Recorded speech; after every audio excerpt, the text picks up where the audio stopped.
Toujours une étoile à Nantes, le 18e épisode. Le méchant Obama. Il m'a vraiment déçu, ce président Obama. Sa tante, elle est encombrante.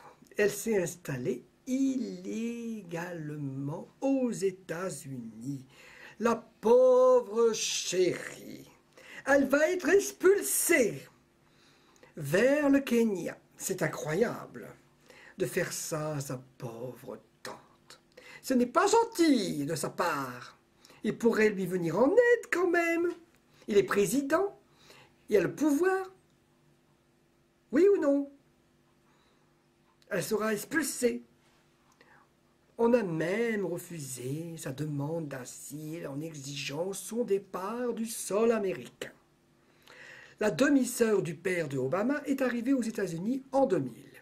Elle vivait illégalement à Boston. Elle avait financé la campagne de son neveu en faisant un don de 260 $, un droit réservé aux seuls citoyens américains.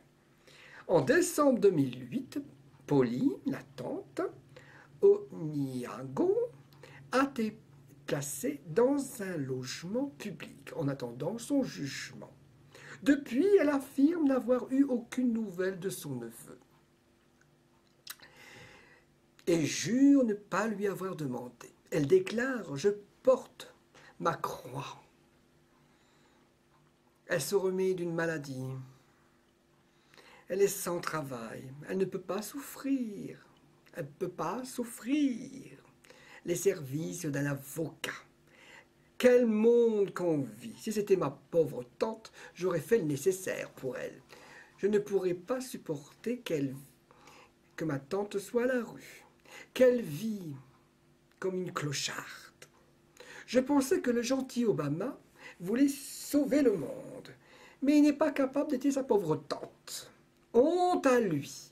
Un noir en plus ou un noir en moins, sur le territoire américain, on ne verra pas la différence. À la Maison-Blanche, il y a de la place pour loger la tante, cette pauvre femme. Moi qui étais fan de Obama, aujourd'hui, je ne le considère plus dans mon estime. Il m'a déçu comme tous les présidents de toutes les nations. Le président Obama, lui aussi, il y a deux visages.